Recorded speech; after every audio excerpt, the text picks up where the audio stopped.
నమస్తే. శ్రీ మాత్రే నమః. శ్రీ గురుభ్యో నమః. మనకి ఖగోళ శాస్త్రంలో ప్రతి నెల ఏదో ఒక యోగాలు కలుగుతూనే ఉంటాయి. ఈ గ్రహాల యొక్క సంచారము ఒక్కొక్క రాశి మీద ఒక్కొక్కసారి 4 గ్రహాలు, 5 గ్రహాలు కలుస్తుంటాయి. కొన్ని శుభగ్రహాలు, కొన్ని పాపగ్రహాలు ఇలా గ్రహాల సంచారం వల్ల కొన్ని కొన్ని యోగాలనేవి ఏర్పడుతుంటాయి. అయితే ఇప్పుడు మనం ప్రస్తావించుకునే దాంట్లో జూన్ నెలలో జూన్ 1వ తారీఖు నుంచి జూన్ 30వ తారీఖు వరకు అమలక రాజయోగం అనేది ఏర్పడుతోంది. అయితే ఈ అమలక రాజయోగము అంటే ఏంటంటే గనక ఆహ్, జాతకంలో అత్యంత శుభగ్రహాలైనటువంటి బుధుడు, శుక్రుడు, తరువాత గురుడు. ఈ ముగ్గురు కూడా మనకి ఆహ్, ఒకే అంటే రాశిలో కానీ, లేదంటే ఒకే క్రమంలో కానీ సంచారం చేస్తూ ఉంటే, ఆ సంచార యోగాన్ని మనము అమలక రాజయోగము అంటాము. అయితే ఈ సంచారాలు లగ్నంలో కానీ, లేదా అంటే కనుక చంద్రుడు ఉండే 10వ స్థానాన్ని చూస్తున్న సమయంలో కలుగుతుంది.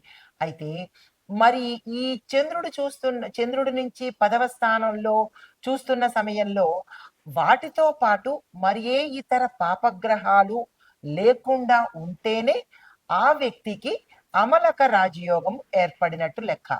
అయితే ఈ అమలక రాజయోగము దేని మీద ప్రభావం చూపిస్తుంది అంటే గనక ఒక వ్యక్తి యొక్క మంచి కర్మలు, నైతిక జీవితము, దీంతో పాటు సమాజంలో గౌరవ ప్రతిష్టలకు, ఆర్థిక లాభాలకు, ధన ధాన్యాలకు, అష్టైశ్వర్యాలకు, సుఖభోగాలకు, పేరు ప్రతిష్టలకు ఈ రాజయోగం అనేది ఏర్పడుతుంది.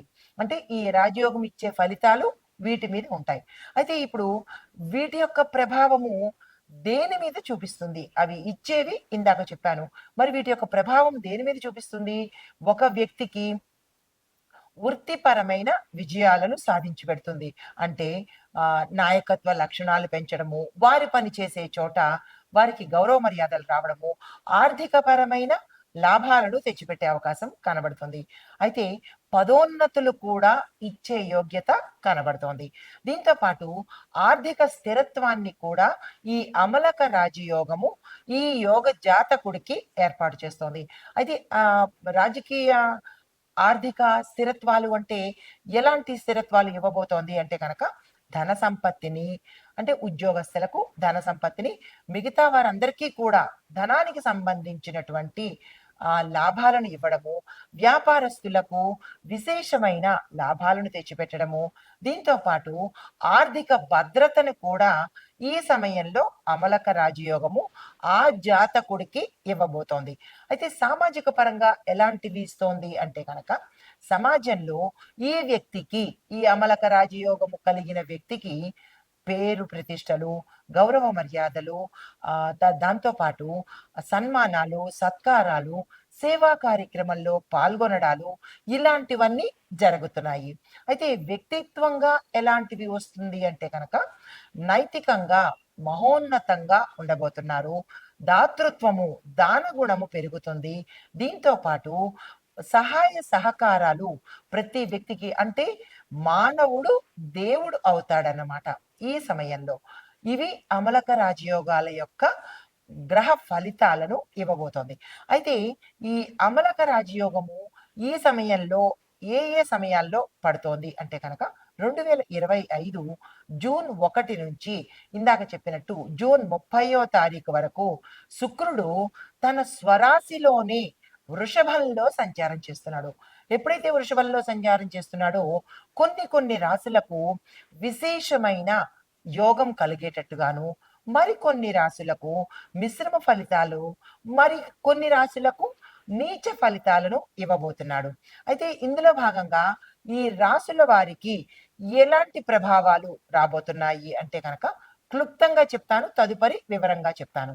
ముందుగా వృషభ రాశి వారికి ఎలాంటి ప్రభావాలు ఇస్తోంది అంటే కనుక కార్యక్షేత్రంలో, అంటే మీరు ఏ పని తలపెట్టినా పురోగతి సాధిస్తారు.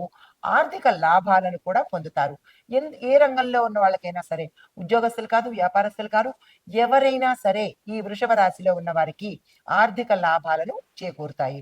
అయితే ఇంకా మీరు ఎక్కువగా మరింత లాభాలు చెందాలి అంటే కనుక, అలాంటి లాభాలు పొందాలి ప్రతి ఒక్కరు అంటే గనక, శుక్రవారం రోజు అంటే ఈ నెల రోజుల పాటు ప్రతి శుక్రవారం రోజు శుక్రుడికి కనుక పూజ చేయడం కానీ, అంటే శుక్ర సంబంధిత స్తోత్రాలు పారాయణ చేయడం కానీ, లేదా అంటే దాన ధర్మాలు చేయడం కానీ, నవగ్రహ ఆలయంలో శుక్రుడికే ప్రత్యేకమైన పూజలు, హోమాలు, జపాలు, దానాలు ఇచ్చుకోవడం కనుక చేసినట్టయితే మరింత విశేషమైన ఫలితాలు పొందుతారు వృషభ రాశి వారు. అంటే క్లుప్తంగా చెప్తున్నాను. తర్వాత సవివరంగా తెలియచేస్తాను. తదుపరి రాశి వాళ్ళు కన్యా రాశి వాళ్ళు. అంటే వృషభం తర్వాత కన్యా రాశి వాళ్లకు వృత్తిపరమైన విజయాలను, సమాజంలో గౌరవాలను ఇవ్వబోతున్నారు. దీనికి ఇంకాస్త ఎక్కువగా మీకు కావాలి అని అనుకుంటే కనుక బుధుడికి ప్రతి బుధవారం రోజు వృషభ రాశి వారు శుక్రవారం రోజు శుక్రుడికి చేసుకోవాలి. ఈ కన్యా రాశి వారు బుధవారం రోజు బుధుడికి పూజ చేసుకోవడం కానీ, ఆకుపచ్చ వస్త్రాలు ధరించడం కానీ, బుధ ప్రీతి కోసము చెయ్యవలసిన పనులన్నీ పరిష్కారాలు, పరిహారాలు చేసుకోవాలి. అయితే మూడో రాశి మీనరాశి. ఈ మీనరాశి వాళ్లకు ఎలాంటి ప్రభావం చూపిస్తోంది అంటే కనుక, అంటే ఈ ముగ్గురు రాశుల వరకు విశేషమైన ఫలితాలు చూపిస్తోంది. మీనరాశిలో ఉండే వారికి ఆర్థిక స్థిరత్వము, అంటే ఇన్నాళ్ళు వాళ్ళకి ఆర్థిక పరంగా ఒడిదుడుకులు ఉన్నట్టయితే కనుక వాళ్ళకి స్థిరత్వం ఏర్పడము, దీంతో పాటు నైతిక జీవితం కూడా చాలా చక్కగా ఉండబోతోంది. గతంలో వారు ఏదైనా చెడు ప్రభావాలకు కానీ, చెడు అలవాట్లకు కానీ లోనై ఉన్నా, అలవాట్లకు లోబడి ఉన్నా కానీ ఈ సమయంలో వాళ్ళు చాలా చక్కని అలవాట్లతో సమాజంలో పేరు ప్రఖ్యాతలు పొందుతారనమాట. దీనికి ఇంకాస్త మీరు ఎక్కువగా నేను సమాజంలో గౌరవించబడాలి, మరికంత లాభాలు రావాలి, నేను చేసే పనులు సక్సెస్ అవ్వాలి అని అనుకున్న వాళ్ళు గురు పూజ, అంటే గురువారం రోజు నవగ్రహ ఆలయంలో గురుడికి పూజ చేసుకోవడము, జపాలు, దానాలు, హోమాలు మీ యొక్క యథాశక్తికి చేసుకుంటారు. తరువాత కుదరని వాళ్ళు గురు సంబంధిత దేవాలయాలను దర్శించుకున్నట్టయితే తత్సమానమైన ఫలితం వస్తుంది. అంటే ఈ అమలక రాజయోగము బుధ, శుక్ర, గురు ఈ 3 గ్రహాల యొక్క సంయోగం వల్ల శుభ పరిణామాలు ఈ 3 రాశుల వాళ్ళకి ఇస్తోంది అత్యంత విశేషంగా. మరి మిగతా రాశుల వాళ్ళకి ఎలా ఉండబోతోంది అనే అంశాలను తదుపరి చర్చిస్తాను. అయితే ఈ అమలక రాజయోగము మనకి జూన్ 1వ తారీఖు నుంచి జూన్ 30వ తారీఖు వరకు ఈ నెల రోజుల పాటు ఎలాంటి ప్రభావాలను ఇస్తోంది, ఏ ఏ రాశిలో వీళ్ళకి ఉపయోగపడుతోంది, లాభాలను ఇస్తోంది అనే అంశాలను చర్చించే ముందు శుక్రుడు వృషభ రాశిలో ప్రవేశించడం వల్ల ఈ అమలక రాజయోగం ఏర్పడుతోంది. అయితే ఏ ఏ గ్రహాలు ఏర్పడుతున్నది అంటే కనుక బుధుడు, శుక్రుడు, గురుడు ఈ 3 గ్రహాల యొక్క సంయోగం వల్ల ఈ నెల రోజుల పాటు 3 రాశుల వాళ్ళకి విశేషంగా ఉండబోతోంది. అయితే మరి మిగతా రాశుల వాళ్ళకి ఎలా ఉంటుంది అనే అంశంలో తదుపరి రాశి సింహరాశి. ఈ సింహరాశి వారికి అమలక రాజయోగంలో ఎలాంటి ప్రభావాన్ని చూపిస్తుందంటే వృత్తిపరమైన పురోగతి. ఎవరు ఏ వృత్తిలో ఉన్నవారైనా సరే వాళ్ళకి గ్రోత్ కనపడుతోంది. అది ఆర్థిక పరంగాను, తద్వారా మీ యొక్క వృత్తి డెవలప్ అయ్యేటట్టుగాను గోచరిస్తోంది.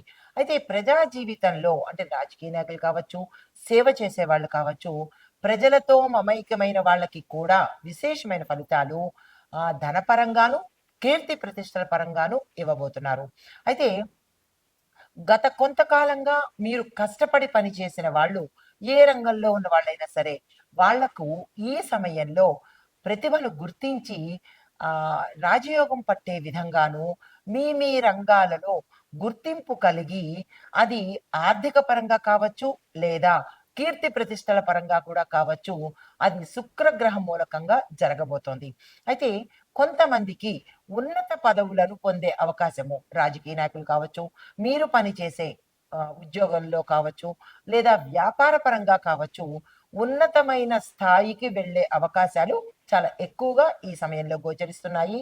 దానికి తగిన ప్రణాళికలు కానీ మీ మీ రంగంలో మీరు ఏమి చేస్తే ఈ అవకాశాన్ని ఉపయోగించుకోవచ్చు అనే ప్రణాళికలు వేసుకొని, తద్వారా మీరు ముందుకెళ్ళినట్టయితే కనుక, ఈ రాజయోగాన్ని అందుకునే అవకాశం ఉంది.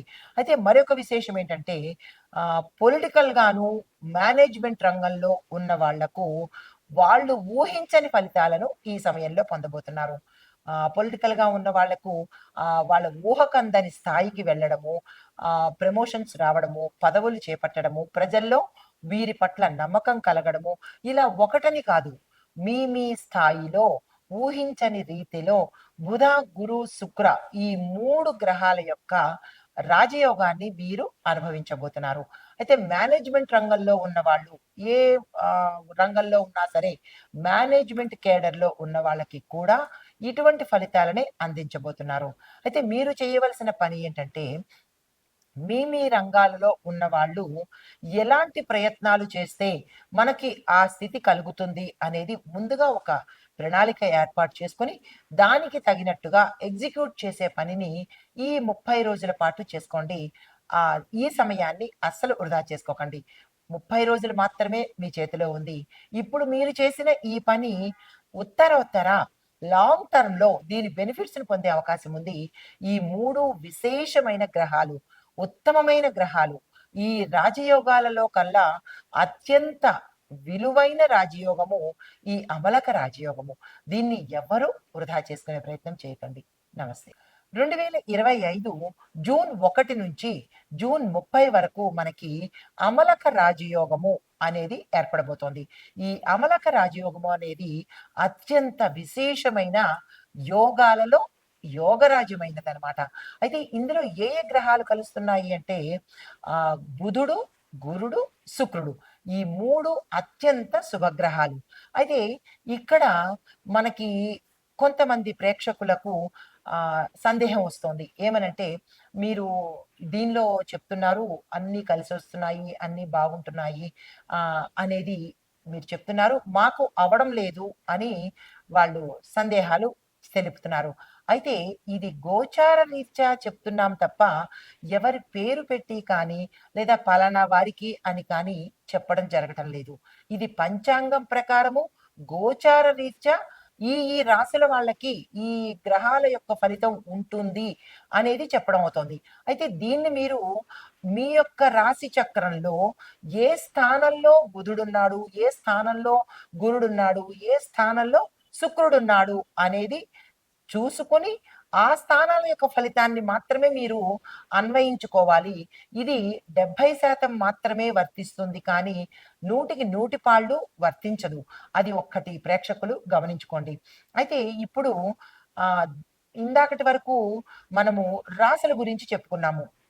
ఇప్పుడు దేశకాలమాన పరిస్థితుల్లోనూ, రక్షణ విభాగంలోనూ ఈ అమలక రాజయోగం ఎలా ఉండబోతోంది అంటే కనుక ఆహ్ ఆరోగ్యపరంగాను, వ్యవసాయ పరంగాను, తరువాత ఆరోగ్య, సామాజిక, న్యాయ, రక్షణ విభాగంలోనూ ఈ అమలక రాజయోగము ఎలా ఉండబోతోంది?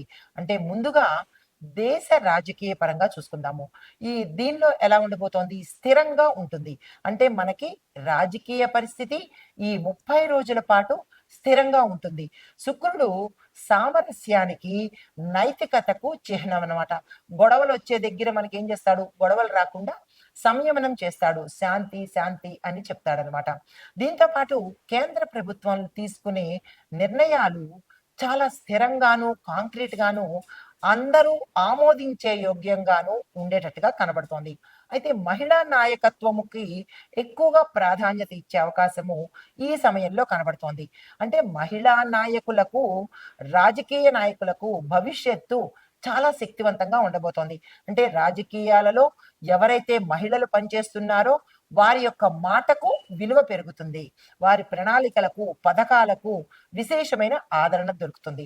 అయితే రాజకీయాల్లో చూసినట్టయితే కనుక సాంప్రదాయ విలువలు ప్రతి పల్లె పల్లెకు, మారుమూలకు వెళ్ళి అసలైన రాజకీయం జరిగేటట్టుగా గోచరిస్తోంది.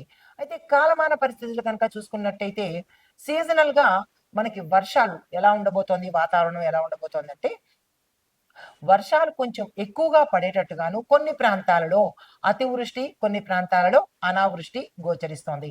అయితే ఎలాంటి భారీ వర్షాలు కురిసినప్పటికీ కరువు పరిస్థితులు మాత్రం చాలా తక్కువగా ఉంటాయి. ఎంత విశేషంగా భారీ వర్షాలు కురిసినా, పెద్ద పెద్ద వర్షపాతాలు ఉన్నా, పంటల దగ్గరికొచ్చేటప్పటికి శుక్రుడు విశేషమైన పంటను ఇవ్వబోతున్నాడు. కాబట్టి ప్రజలు భయపడాల్సిన పని లేదు. అయితే దక్షిణం వైపు వచ్చే మాన్సూన్స్ మాత్రము వ్యవసాయానికి చాలా మేలు చేస్తాయి. ప్రతి ఒక్క రైతు సంతోషించదగిన విషయమనమాట. అయితే ఆర్థిక పరంగా ఎలా ఉంటోంది? ఈ అమలక రాజయోగంలో అంటే గనక ధన ప్రవాహము చాలా విశేషంగా ఉంటుంది. అన్ని రాశుల వాళ్లకు ధనాన్ని గురుడు ఎక్కువగా అందించబోతున్నాడు. అంటే ప్రతి ఒక్కళ్ళు ధనపరంగా డబ్బుతో హాయిగా ఉండబోతున్నారు. దీంతో పాటు రియల్ ఎస్టేట్ రంగం వాళ్ళు, ఆభరణాల రంగాల వాళ్ళు అంటే జ్యువెలర్సీ వాళ్ళనమాట. బంగార బంగారంలో అంటే బంగార వ్యాపారస్తులకు గాని, బంగారం ఉత్పత్తి చేసే గనులలో చేసే వాళ్ళకుగా ఆ రంగంలో పనిచేసే వాళ్ళు గాని, లేదా వ్యాపారస్తులకు కానీ, దానిలో పనిచేసే ఉద్యోగస్తులకు కానీ విశేషమైన లాభాలు వచ్చేటట్టుగా కనబడుతోంది. దీంతో పాటు కొంత రంగాలకు ఖర్చులు కూడా పెరిగే అవకాశం కనబడుతోంది. దాన్ని మీరు ఆహ్, అంటే బ్యాలెన్స్ చేసుకునే ప్రయత్నం చేసుకోండి. ఆదాయానికి మించిన ఖర్చులు కూడా ఒక్కొక్కసారి గోచరించే అవకాశం కనబడుతోంది. ఇది వ్యక్తిగతంగా కాదు, బిజినెస్ పరంగా చెప్పబోతున్నాను. అయితే వినియోగదారుల యొక్క వ్యయశక్తి కూడా మెరుగుపడుతుంది. అంటే ఎక్కువగా కొనుగోలు శక్తి పెరుగుతుంది. ఎప్పుడైతే ధనం ఎక్కువగా వస్తోందో మరి కొనుక్కోవాలని కూడా అనిపిస్తుంది కదా! రూ. 1000, రూ. 1,00,000 వస్తున్నప్పుడు కనీసం కొనుగోలు శక్తి కూడా పెరుగుతుంది. అంటే ప్రతి సామాన్యుడు కూడా కొనుక్కునే స్థాయికి వెళ్తాడు అంటే ధనపరంగా విశేషమైన గ్రోత్ కూడా కనబడుతోంది అని అర్థం అనమాట. అయితే మార్కెట్‌లో ప్రతి వస్తువుకి గిరాకీ పెరుగుతుంది. రేట్లు పెరిగే అవకాశం కూడా కనబడుతోంది. దేశీయ ఉత్పత్తులు కూడా మనకి పెరిగి వాటి పరంగా కూడా దేశానికి లాభం వచ్చేటట్టుగా కనబడుతోంది. ఇంకా ఒక మాట ఏంటి, వ్యక్తిగతంగా ధనం వస్తుంది. దేశపరంగా కూడా పెట్టుబడుల్లోనూ, ఇటు వ్యాపారాల్లోనూ, మార్కెట్ పరంగా దేశానికి కూడా డబ్బులు ఎక్కువగా వస్తాయన్నమాట. అయితే ఇంకా రక్షణ విభాగాని కోసం చూస్తే శాంతియుత విధానాలు ఎక్కువగా అమలు పరుస్తారు. అంటే ఉద్రిక్తతలు కానీ, లేదా అంటే గనక కోపతాపాలు కానీ లేకుండా శాంతిగా అంటే ప్రశాంతంగా ఉండబోతోంది. అంతర్జాతీయ సంబంధాలలో అంటే ఇంటర్నేషనల్ రిలేషన్‌షిప్స్‌లో కూడా అంటే దేశానికి మధ్య కూడా శాంతి నెలకొనే అవకాశం ఇక్కడ చాలా ఎక్కువగా కనబడుతోంది. అయితే మనకి దాడులు గానీ, లేదా యుద్ధాలు కానీ ఇలాంటివి కొంత ఉపశమనం అయ్యేటట్టుగా కూడా ఈ సమయం గోచరిస్తోంది. అంటే ప్రజలందరూ ఆరోగ్యంగాను, ధనపరంగాను, శాంతిపరంగా కూడా నిబ్బరంగా ఉండబోతున్నారనమాట. దానికి సంబంధించి ప్రభుత్వం ఏం చేస్తోంది? రక్షణ పథకాలను మరింత ఎక్కువ చేసేటట్టుగా ప్రజల సంక్షేమం కోసము ప్రయత్నాలు చేస్తుంది. దీంతో పాటు న్యాయ రంగం ఎలా ఉండబోతోంది అంటే కనుక, న్యాయ విధానాలలో సరళీకృత అంటే కొంచెం అమెండ్మెంట్స్ అనేవి చేస్తారు. ఇదివరకు కొంచెం ఎక్కువగా స్ట్రాంగ్‌గా ఉంటే కనుక, ఇప్పుడు ప్రతి సామాన్యుడికి అందుబాటులోకి వచ్చేటట్టు సరళీకృతము అంటే కొంచెం చిన్న అమెండ్మెంట్స్ చేసే అవకాశం కనబడుతోంది. శుక్రుడు న్యాయబద్ధానికి ప్రతీక. ప్రతి ఒక్కడికి న్యాయం జరిగే అవకాశం కనబడుతోంది. దీంతో పాటు కీలకమైన న్యాయ నిర్ణయాలు తీసుకోవడానికి అవకాశాలు కూడా కనబడుతోంది. అంటే తక్షణమే ప్రజలకి న్యాయం జరుగుతుంది. తద్వారా ప్రజలు సుఖ సంతోషాలతో ఉండబోతున్నారు. అంటే పెండింగ్ అనేది ఈ సమయంలో శుక్రుడు ఇవ్వటం లేదు. అయితే మహిళా సంబంధించిన కేసుల్లో మాత్రము తీర్పులకి ఎక్కువ ప్రాధాన్యత ఇస్తారు. లేడీస్‌కి ఇబ్బందులు చాలా ఎక్కువవుతున్నాయి ఈ సమయంలో. రకరకాల దాడులు జరగడము, రకరకాల వేధింపులు గురి అవ్వడము, వాళ్ళు కొంతమంది మౌనంగా భరిస్తున్నారు. మరికొంతమంది ముందుకు వెళ్లి భరించలేక చెప్తున్నారు. గతంలో అయితే కనుక ఇలాగా భరించలేక కోర్టులకు కానీ, పోలీసు స్టేషన్‌లకు గాని వెళ్లి చెప్పినప్పుడు కొట్టి పడేసిన పరిస్థితులు ఉంటే, అలాంటి పరిస్థితులు ఇప్పుడు లేవు. ఇప్పుడు ప్రతి ఒక్క మహిళా కేసుని తీసుకోవడము, సత్వరమే న్యాయం చేసేయడము. అలాంటి న్యాయ వ్యవస్థను ఏర్పాటు చేస్తున్నాడు శుక్ర భగవానుడు. అయితే వ్యవసాయ రంగంలో ఎలా ఉండబోతోంది అంటే కనుక, ధాన్యం దిగుబడి మెరుగవుతుంది. 10 బస్తాల దగ్గర 100 బస్తాలు పండేటట్టుగా చాలా చక్కగా సుభిక్షంగా ఉండేటట్టుగా కనబడుతోంది. అయితే వర్షాలు కూడా అనుకూలంగా చక్కగా వాతావరణం కూడా మనకి అనుకూలంగా ఉండబోతోంది. అయితే రైతులకు ప్రభుత్వ పరంగా సహాయ సహకారాలు సత్వరమే అంటే వాళ్ళు అనుకున్న సమయానికి అందుబాటులోకి వస్తాయన్నమాట. అంటే ప్రతి ఒక్క రైతన్న సంతోషంగా ఉండేందుకు సహాయ సహకారాలు ప్రభుత్వం ఇస్తోంది. పరోక్షంగా శుక్రుడు, గురుడు, బుధుడు కూడా ఇస్తున్నారు. కాబట్టి ప్రతి మనిషి వాళ్ళ ముగ్గురు గ్రహాలకు ఈ 3 గ్రహాలకు మనము గ్రాటిట్యూడ్ తప్పనిసరిగా తెలుపుకోవాలనమాట. అయితే వాతావరణ పరంగా ఎలా ఉండబోతోంది అంటే కనుక ఎక్కువ ఎండలు లేకుండా సాధ్యమైనంత ఆహ్, చల్లగా ఉండేందుకు అవకాశాలు మెండుగా కనబడుతున్నాయి. ప్రత్యేకించి దక్షిణ, తూర్పు భారతదేశంలో వర్షాలు ఎక్కువగా పడేందుకు అవకాశాలు కనబడుతున్నాయి. దీంతో పాటు భూమి ఆకుపచ్చగా కళకళలాడుతూ ఉండేటట్టుగా చాలా ఎక్కువగా కనబడుతోంది. దానికి సంబంధించిన ప్రాజెక్టులు గవర్నమెంటు ఎంకరేజ్ చేసేటట్టుగా కనబడుతోంది. అంటే మొక్కలు నాటే ప్రయత్నాలకు గవర్నమెంటు సపోర్ట్ చేస్తుందనమాట. తర్వాత ఆరోగ్యపరంగా ఎలా ఉండబోతోంది అంటే కనుక మహిళల యొక్క ఆరోగ్యం మీద గవర్నమెంట్ ఫోకస్ పెడుతోంది. గర్భిణీ స్త్రీలకు న్యాయం చేయడము, వైద్య సదుపాయాలు ఎక్కువగా మెరుగుపరచడము, వైద్య సౌకర్యాలు మెరుగుపరచడము, వైద్యానికి అయ్యే ఖర్చులు కూడా తగ్గించే ఏర్పాట్లు చేయబోతున్నారు. ఆరోగ్య మిషన్లు అంటే ఏవైనా హెల్త్ మిషన్స్ ఉంటే కనుక వాటిని మరింత పునరుద్ధరణ చేసి ప్రజలకి అందుబాటులోకి తీసుకెళ్తున్నారు. అయితే సౌందర్య పరంగా చూసినట్టయితే కనుక సౌందర్యం కోసము ఎక్కువ వేలం వెర్రిగా డబ్బులు ఖర్చు చేయవలసిన పరిస్థితి ఇక్కడ గోచరిస్తోంది. సౌకర్యాలు కూడా వృద్ధి చెందుతాయి. దాని మీద ఈ లేడీస్ అనుకోండి, జెంట్స్ అనుకోండి ఎక్కువగా అందం కోసము ప్రాకులాడుతూ వాటి మీద ఖర్చు పెట్టేటట్టుగా గోచరిస్తోంది. అయితే శుక్రుడు అందానికి, ఆరోగ్యానికి కాబట్టి మరికొంత వేలం వెర్రి ఎక్కువయ్యేటట్టుగా గోచరిస్తోంది. మానసిక ఆరోగ్యం మీద కూడా చాలా మంది అవగాహన పెంచుకుంటారు. అంటే మెంటల్ హెల్త్ అనేది కూడా ప్రజలలో అవేర్‌నెస్ అనేది వస్తుంది. తరువాత ఇక సామాజిక పరిస్థితులు ఎలా ఉండబోతున్నాయంటే కనుక సమాజంలో విలువలు తిరిగి మళ్ళా వస్తాయి. అంటే ఆడవారిని గౌరవించడము, మగవారు ఎలా ఉండాలి, రక్షణ చేసుకోవటము, అంటే విపరీత ధోరణులకు బదులు సంస్కారంతోనూ, సంప్రదాయ పద్ధతులతోనూ ఉండేందుకు అవకాశం కనబడుతోంది. శాంతిగా ప్రజలు ఉండబోతున్నారు. సేవా కార్యక్రమాలు ఎక్కువగా పెరుగుతాయి. మానవత్వం ఈ సమయంలో చాలా కనబడబోతోంది. అంటే ప్రతి మనిషిలోనూ దేవుడు కనబడబోతున్నాడనమాట. చాలా మంచి పరిణామము. ఇది ఒక్క 30 రోజులే కాకుండా ప్రతిరోజు ఉంటే ఎంత బావుంటుంది గదా! అయితే కళలు, సంగీత సాహిత్యాల్లో చూసినట్టయితే కనుక ఈ మూడిటి పట్ల ప్రజలకు విశేషమైన ఆసక్తి పెరుగుతుంది. అంటే మన పూర్వ భారత సంప్రదాయము, సనాతన ధర్మము, సనాతన సంప్రదాయము తిరిగి మళ్ళా వచ్చేటట్టుగా కళకళలాడుతూ ఉండేటట్టుగా గోచరిస్తోంది.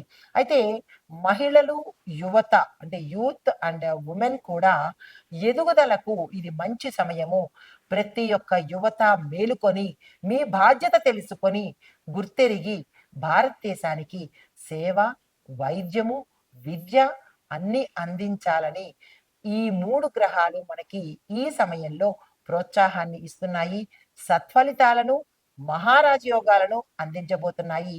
ఈ సమయాన్ని మనం వృధా చేసుకోకుండా సద్వినియోగం చేసుకుందాము. ఇది అమలక రాజయోగం యొక్క విశేషమైన ఫలితాలు. నమస్తే.